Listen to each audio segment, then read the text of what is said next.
नमस्कार। राजस्थान की तमाम फटाफट खबरों में आपका स्वागत है। राजस्थान की खबरों के लिए आपसे निवेदन कि यदि आपने हमारे चैनल को सब्सक्राइब नहीं किया है तो कृपया करके राजस्थान की खबरों के लिए आपके अपने चैनल को सब्सक्राइब करना ना भूलें।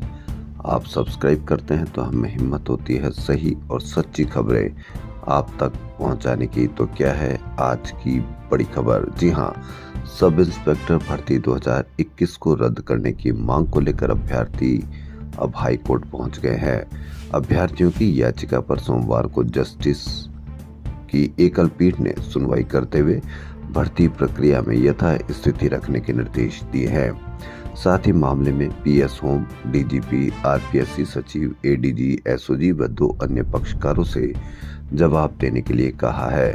मामले में अगली सुनवाई 22 नवंबर को तय की गई है। जस्टिस समीर जैन ने यह निर्देश कैलाश चंद्र शर्मा व अन्य की याचिका पर दिया।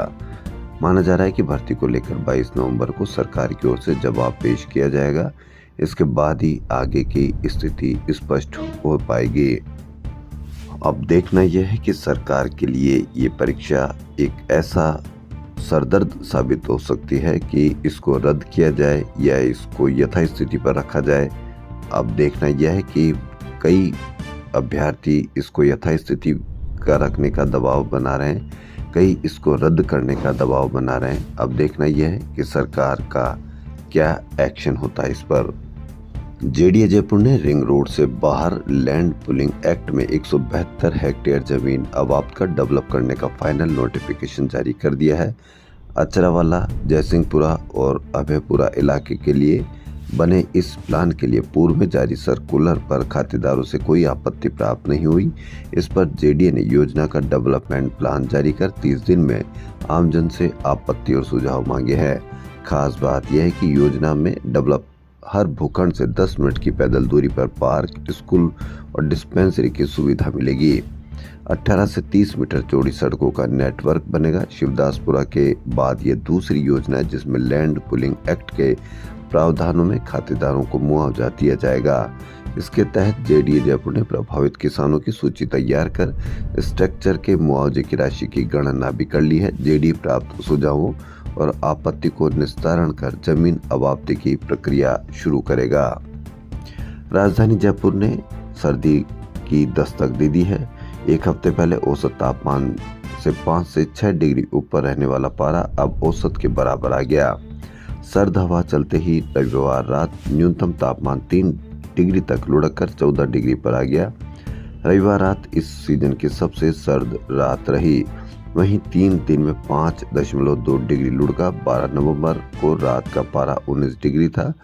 धीरे धीरे तापमान लुढ़कने लगा और सीजन में पहली बार सामान्य के बराबर आ गया है। अब अधिकतम तापमान में भी गिरावट दर्ज होने लगी है। सोमवार को दिन का तापमान 1.6 डिग्री लुढ़क कर और 28.2 रिकॉर्ड हुआ। मौसम विभाग के अनुसार राजस्थान में अगले 3 से 4 दिन में उत्तरी राजस्थान सहित पूरी जिलों में भी सर्दी का असर बढ़ेगा। राजस्थान लोक सेवा आयोग और राजस्थान कर्मचारी चयन बोर्ड की ओर से सोमवार को जयपुर में 2 भर्ती परीक्षाओं का आयोजन हुआ। आयोग की परीक्षा में 20 से 30% और चयन बोर्ड की परीक्षा में 50% ही उपस्थिति रही।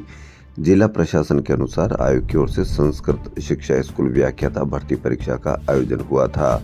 परीक्षा में पहली पारी में 28% उपस्थित रही।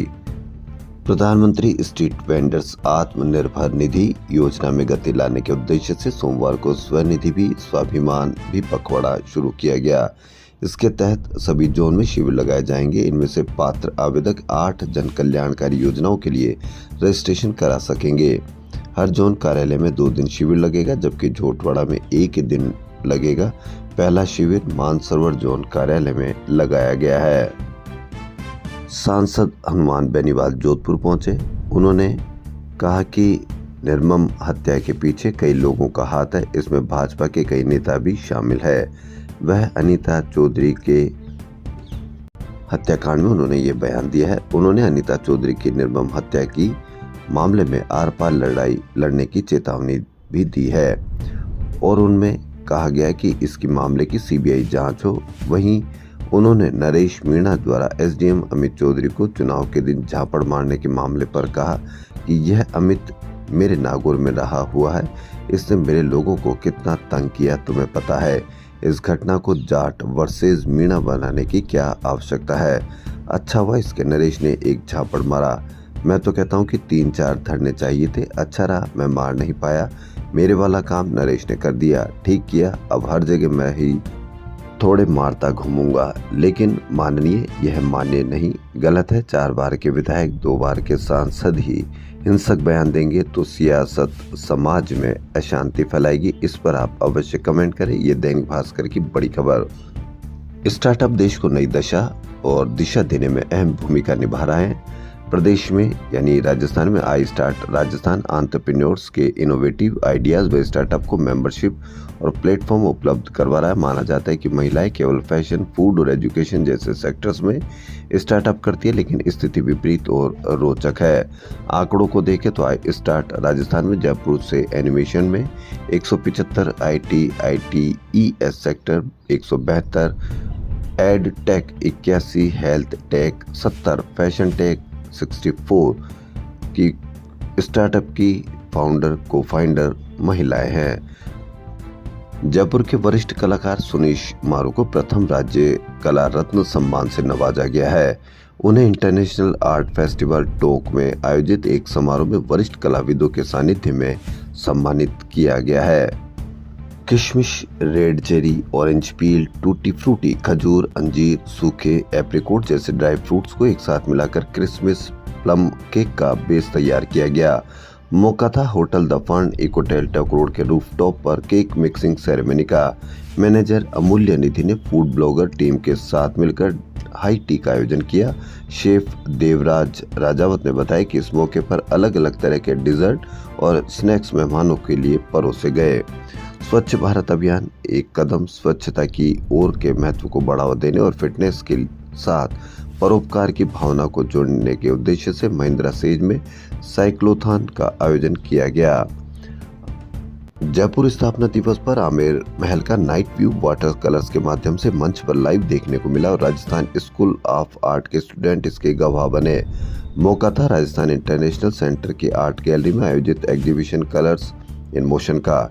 इस एग्जीबिशन का मंगलवार को अंतिम दिन है। इसमें राजस्थान के 21 कलाकारों ने करीब 100 वाटर कलर पेंटिंग्स को प्रदर्शित किया। कलर्स इन मोशन में अरुण कुमावत ने 2.5 घंटे में बनाया आमेर महल का नाइट सीन।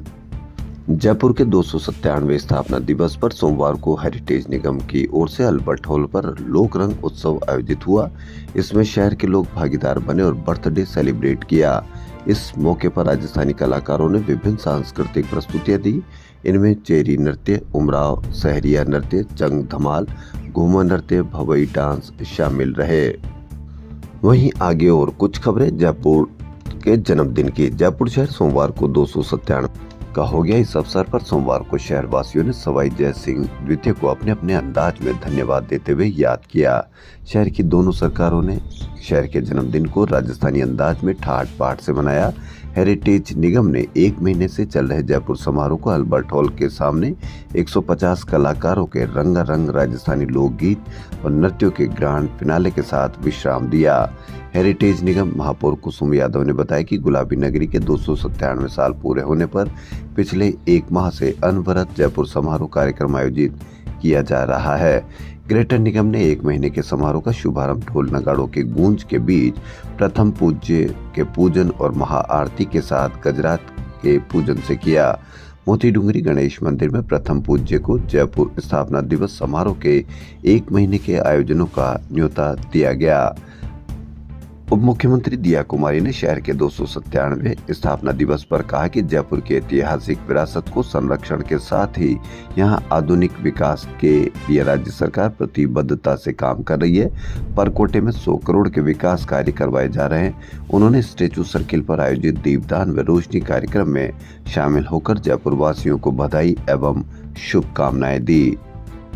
वहीं ढूंढाड़ परिषद जयपुर ने केक काटकर 297वां जयपुर स्थापना दिवस स्टैचू सर्किल पर मनाया, जिसमें ढूंढाड़ परिषद के संस्थापक अध्यक्ष विजयपाल कुमावत ने जयपुर के इतिहास परंपरा के बारे में बताते हुए कहा कि मैं जयपुर का छा और माँ को जयपुर छे ईसु एक ही चिंता आपना लोगा नहीं करनी पड़ली और साथ पहले क्या अब क्या क्या बदल गया, इसकी जानकारी दी। इतिहासकार जितेंद्र सिंह शेखावत ने ढूंढाड़ी भाषा, कला, संस्कृति और संस्कार को बचाने की शपथ दिलाई।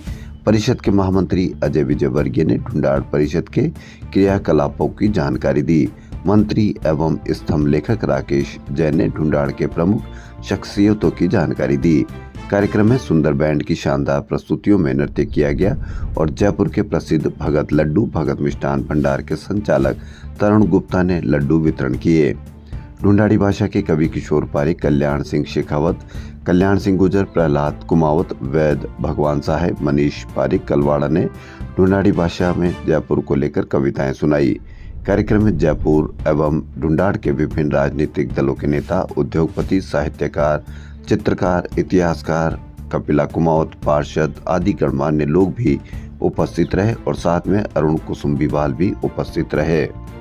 ऑल इंडिया मिलाद काउंसिल यूनिट राजस्थान और मरकज अहले सुन्नत की ओर से मिलादुन्नबी कॉन्फ्रेंस का आयोजन किया गया।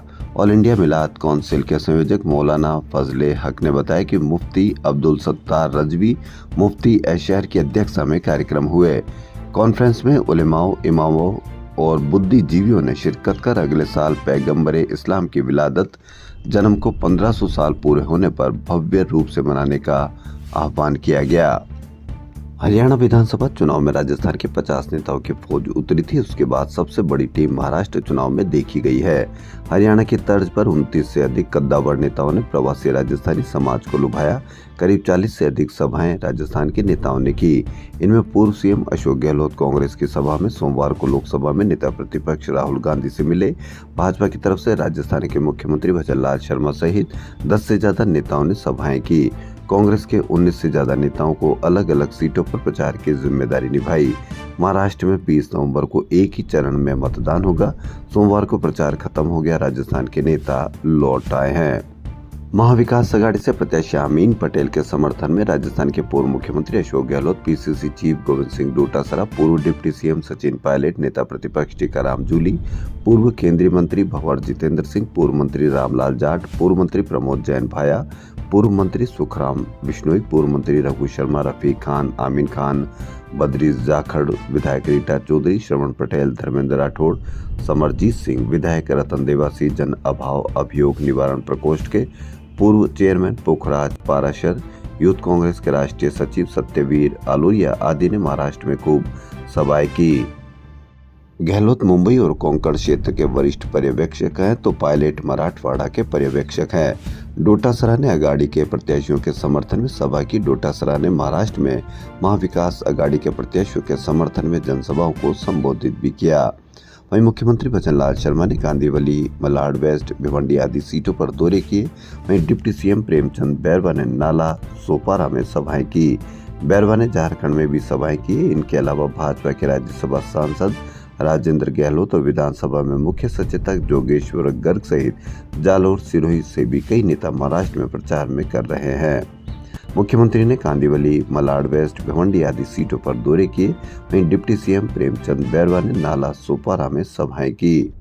मुख्यमंत्री भजनलाल शर्मा ने सोमवार को सीएमओ में खेल एवं युवा मामले की समीक्षा बैठक ली। सीएम ने कहा कि सरकार खेल क्षेत्र में विश्व स्तरीय सुविधाएं विकसित कर रही है ताकि खिलाड़ी प्रदेश का नाम गौरवान्वित करे। प्रदेश को खेलों में अग्रणी बनाना राज्य सरकार की प्राथमिकता है।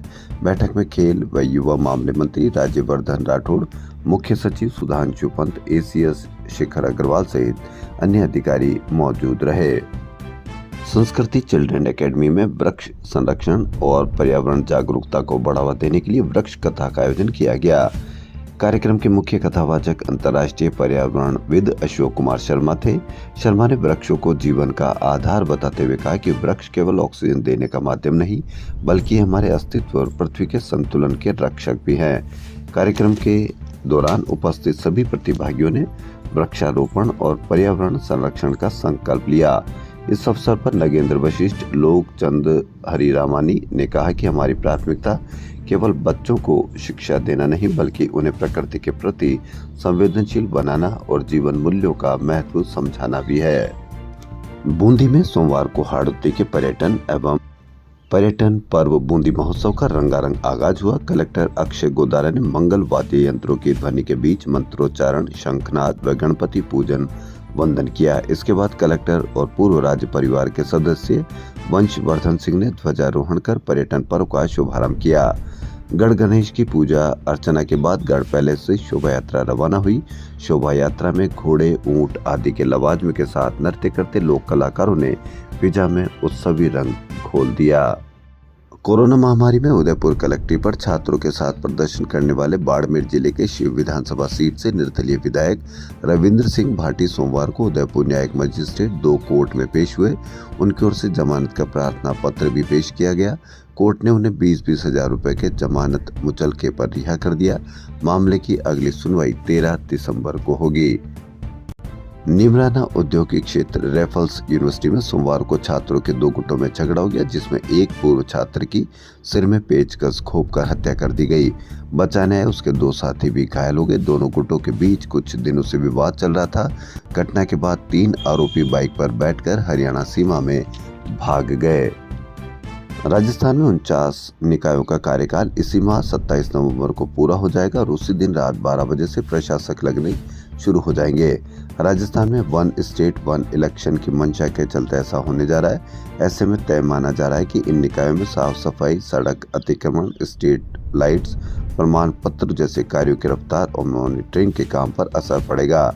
नगर पालिका एक्ट में कार्यकाल बढ़ाने का प्रावधान नहीं है। जनवरी 2025 में 6759 ग्राम पंचायतों का कार्यकाल भी समाप्त होने जा रहा है। राजस्थान के 84 नगर पालिकाओं के डिलिमिटेशन पर भी काम होना है। नए जिलों पर फैसले के बाद ही ग्राम पंचायतों और जिला परिषदों का पुनर्गठन होगा। ऐसे में सवाल उठ रहे हैं कि 2025 में चुनाव की शुरुआत हो सकेगी या नहीं। राजस्थान की खबरों फिलहाल इतना ही। यदि आपको राजस्थान की खबरें पसंद आ रही तो आपके अपने चैनल को सब्सक्राइब करना ना भूलें। धन्यवाद।